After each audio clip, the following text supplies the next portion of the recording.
Price lord. ದೇವರ ಅತಿ ಪರಿಶುದ್ಧ ನಾಮಕ್ಕೆ ಸ್ತೋತ್ರವಾಗಲಿ. ಮತ್ತೊಂದು ದಿನವನ್ನು ಕಾಣುವಂತೆ ದೇವರು ನಮಗೆ ಸಹಾಯ ಮಾಡಿದ್ದಕ್ಕಾಗಿ ದೇವರಿಗೆ ಸ್ತೋತ್ರ. ಇಂದು ವೇದ ಅಧ್ಯಯನವನ್ನು ಮಾಡುವಂತಹ ಒಂದು ಸಮಯವನ್ನು ದೇವರು ಕೊಟ್ಟದ್ದಕ್ಕಾಗಿ ಸ್ತೋತ್ರ. ಇಂದಿನ ವೇದ ಅಧ್ಯಯನಕ್ಕಾಗಿ ಕೀರ್ತನೆಗಳ ಪುಸ್ತಕ 105ನೇ ಅಧ್ಯಾಯ 19ನೇ ವಾಕ್ಯವನ್ನು ಓದಿಕೊಳ್ಳೋಣ. ಅವನು ತನ್ನ ಮಾತು ನೆರವೇರುವ ತನಕ ಯೆಹೋವನ ವಾಕ್ಯದಿಂದ ಶೋಧಿತನಾದನು. ಈ ಕೀರ್ತನೆಯಲ್ಲಿ ಇಸ್ರಾಯೇಲರಲ್ಲಿ ದೇವರು ತನ್ನ ವಾಗ್ದಾನವನ್ನು ನೆರವೇರಿಸಿದಂತಹ ಸಂಗತಿಯನ್ನು ಕೀರ್ತನೆಗಾರನು ಬರೀತಾ ಇದ್ದಾನೆ. ಈ ಬರೀತಾ ಇರುವಂತಹ ಮಾತು ಯೋಸೇಫನ ಕುರಿತಾಗಿರುವಂತಹ ಮಾತು. ಅವನು ತನ್ನ ಮಾತು ನೆರವೇರುವ ತನಕ ಯೆಹೋವನ ವಾಕ್ಯದಿಂದ ಶೋಧಿತನಾದನು. ಶೋಧನೆ ಅನ್ನೋದು ಬಹಳ ವೇದನಾಜನಕವಾದಂತಹ ಒಂದು ಸನ್ನಿವೇಶ. ಈ ಶೋಧನೆಯ ಕುರಿತು ನಾವು ದೇವರ ವಾಕ್ಯವನ್ನು ಕಲಿಬೇಕಾದ್ರೆ ಶೋಧನೆಗೆ ಒಳಗಾಗದಂತೆ ಎಚ್ಚರವಾಗಿದ್ದು ಪ್ರಾರ್ಥಿಸಿರಿ ಅಂತ ವಾಕ್ಯ ಹೇಳುತ್ತೆ. ನಾನು ಇನ್ನೊಂದು ಸಂದರ್ಭದಲ್ಲಿ ಅದನ್ನು ಇನ್ನೂ ಎಕ್ಸ್ಟ್ರಾ ಕ್ಲಿಯರ್ ಆಗಿ ನಾನು ಮಾತಾಡೋಕ್ಕೆ ಇಷ್ಟಪಡ್ತೀನಿ. ಅದರ ಎರಡು ಇಂಗ್ಲೀಷ್ ಪದವನ್ನು ಹೇಳೋದಕ್ಕೆ ನಾನು ಬಯಸ್ತೇನೆ. ಶೋಧನೆ, ದೇವರು ನಮ್ಮನ್ನು ಶೋಧನೆ ಮಾಡ್ತಾನೆ, ಸೈತಾನನೂ ನಮ್ಮನ್ನು ಶೋಧನೆ ಮಾಡ್ತಾನೆ. ದೇವರು ಶೋಧನೆ ಮಾಡುವಂಥದ್ದು ನಾವು ಸತ್ಯವೇದದಲ್ಲಿ ನೋಡ್ಬೋದು. ಆದಿಕಾಂಡ 22ನೇ ಅಧ್ಯಾಯದಲ್ಲಿ ನಾವು ಈ ರೀತಿಯಲ್ಲಿ ಓದ್ತೇವೆ. ಈ ಸಂಗತಿಗಳು ಆದ ಮೇಲೆ ದೇವರು ಅಬ್ರಹಾಮನನ್ನು ಪರಿಶೋಧಿಸಿದನು. ಹಾಗಾದರೆ ದೇವರು ಪರಿಶೋಧನೆ ಮಾಡ್ತಾರೆ. ಆದರೆ ಯೇಸುಸ್ವಾಮಿ ತನ್ನ ಶಿಷ್ಯರಿಗೆ ಗೆತ್ಸೆಮನೆ ತೋಟದಲ್ಲಿ ಹೇಳ್ತಾರೆ, ಶೋಧನೆಗೆ ಒಳಗಾಗದಂತೆ ಎಚ್ಚರವಾಗಿದ್ದು ಪ್ರಾರ್ಥಿಸಿರಿ ಅಂತ. ಹಾಗಾದರೆ ಇಬ್ಬರೂ ಶೋಧನೆ ಮಾಡ್ತಾರಲ್ಲ, ಯಾಕೆ? ಇದನ್ನು ಕೆಲವು ಸ್ಥಳಗಳಲ್ಲಿ ಒಂದೇ ರೀತಿಯಲ್ಲಿ ನಾವು ಪರಿಶೋಧನೆ, ಶೋಧನೆ, ಕಷ್ಟ, ಈ ರೀತಿ ಅನೇಕ ಪದಗಳನ್ನು ನಾವು ನೋಡ್ತೀವಿ. ಆದರೆ ಇದೆರಡು ಪದಗಳನ್ನು ಡಿಫ್ರೆಂಟಾಗಿ ನೋಡ್ಬೋದು. ಟೆಸ್ಟ್ ಆ್ಯಂಡ್ ಟೆಂಪ್ಟೇಷನ್ ಅಂತ. ದೇವರು ಕೊಡುವಂಥದ್ದು ಟೆಸ್ಟು, ಸೈತಾನನು ಕೊಡುವಂಥದ್ದು ಟೆಂಪ್ಟೇಷನ್. ಈ ಎರಡನ್ನು ಕನ್ನಡದಲ್ಲಿ ಶೋಧನೆ ಅಂತಲೇ ಇದೆ. ಯೇಸುವನ್ನು ಸೈತಾನನು ಶೋಧನೆ ಮಾಡ್ದ ಅಂತ ಕೊಟ್ಟಿದ್ದಾರೆ. ಹಾಗಾದ್ರೆ ಟೆಂಪ್ಟೇಷನ್, ಅದು ಈ ಕಲ್ಲನ್ನು ರೊಟ್ಟಿ ಮಾಡು ಅಂತ ಹೇಳುವಂಥದ್ದು. ಹಾಗಾದರೆ ಟೆಸ್ಟು ಆ್ಯಂಡ್ ಟೆಂಪ್ಟೇಷನ್. ದೇವರು ಕೊಡುವಂಥದ್ದು ಟೆಸ್ಟ್. ನಮಗೆ ಗೊತ್ತು, ಎಕ್ಸಾಮ್ಗಳಲ್ಲಿ ಟೆಸ್ಟು, ಎಕ್ಸಾಮ್ ಯಾಕೆ? ಪ್ರಮೋಷನ್ಗೋಸ್ಕರ. ಪ್ರಮೋಷನ್ ಕೊಡುವುದಕ್ಕೋಸ್ಕರ ಯಾವುದು ಈ ಟೆಸ್ಟ್ ಇರೋದು. ಟೆಂಪ್ಟೇಷನ್ ನಾವಿರುವಂಥ ಸ್ಥಳದಿಂದ ನಮ್ಮನ್ನು ಕೆಳಗೆ ಬೀಳಿಸೋದಕ್ಕಾಗಿ.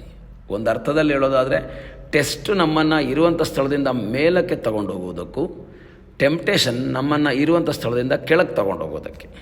ಆದರೆ ಇಲ್ಲಿ 105:19 ಓದಬೇಕಾದ್ರೆ ಯೋಸೇಫನು ಶೋಧಿತನಾಗ್ತಾನೆ, ಶೋಧನೆಯ ಮೂಲಕ ಹಾದು ಹೋಗ್ತಾನೆ ಎಂಬುದಾಗಿ ವಾಕ್ಯ ಹೇಳ್ತದೆ.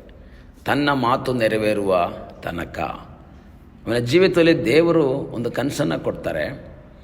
ತಂದೆ ತಾಯಿಗಳು, ಸಹೋದರರು ನಿನಗೆ ಅಡ್ಡ ಬೀಳ್ತಾರೆ ಎಂಬ ಒಂದು ದರ್ಶನವನ್ನು ಅಥವಾ ಕನಸನ್ನು ನೋಡಿದಂತಹ ಅವನು ನಂಬಿಕೆಯಲ್ಲಿ ಮುಂದೆ ಸಾಗ್ತಾ ಇರಬೇಕಾದ್ರೆ, ನಮಗೆ ಗೊತ್ತು ಯೋಸೇಫನ ಚರಿತ್ರೆ ಗೊತ್ತಿಲ್ಲದವ್ರು ಯಾರೂ ನನ್ನನ್ನು ಕೇಳ್ತಾ ಇಲ್ಲ. ಅನೇಕ ರೀತಿಯ ವೇದನೆಗಳ ಮೂಲಕ ಹಾದು ಹೋಗಬೇಕಾಗತ್ತೆ. ಆಳುಬಾವಿಯಲ್ಲಿ ಬೀಳ್ತಾನೆ, ಅಲ್ಲಿಂದ ಎತ್ತಿ ಅವನನ್ನು ಮಾರ್ತಾರೆ, ಅಲ್ಲಿಂದ ಪೋಟಿಫೇರನ ಮನೆಗೆ ಹೋಗ್ತಾನೆ, ಅಲ್ಲಿ ಅವನು ಮಾಡದಂತಹ ತಪ್ಪಿಗೆ ಶಿಕ್ಷೆಯನ್ನು ಅನುಭವಿಸಿ ಸೆರೆಮನೆಯಲ್ಲಿರ್ತಾನೆ. ಹೆಚ್ಚು ಕಡಿಮೆ 12-13 ವರ್ಷಗಳ ಕಾಲ ಸೆರೆಮನೆಯಲ್ಲಿರ್ತಾನೆ. ಬಹಳ ಕಷ್ಟಗಳ ಮೂಲಕ ಹಾದು ಹೋಗ್ತಾನೆ. ದೇವರು ಕೊಟ್ಟಂತಹ ಕನಸು ಇವನಿಗೆ ಸಹೋದರರು, ತಂದೆ ತಾಯಿಗಳು ಅಡ್ಡ ಬೀಳ್ತಾರೆ ಎಂಬುದಾಗಿ ಕೊಟ್ಟಿದ್ದರೂ ಸಹ ಇವನು ಸಹೋದರರ ಕಾಲಿಗೆ ಅಡ್ಡ ಬೀಳ್ತಾನೆ, ಪೋಟಿಫೇರನ ಕಾಲಿಗೆ ಅಡ್ಡ ಬೀಳ್ತಾನೆ, ಪಾನದಾಯಕನ ಹತ್ರ ರಿಕ್ವೆಸ್ಟ್ ಮಾಡುವ ಅಡ್ಡ ಬಿದ್ದು ಕೇಳೋ ಥರ ಕೇಳ್ತಾನೆ, ನನ್ನನ್ನು ನೆನೆಸ್ಕೋ ಅಂತ ಹೇಳ್ತಾನೆ.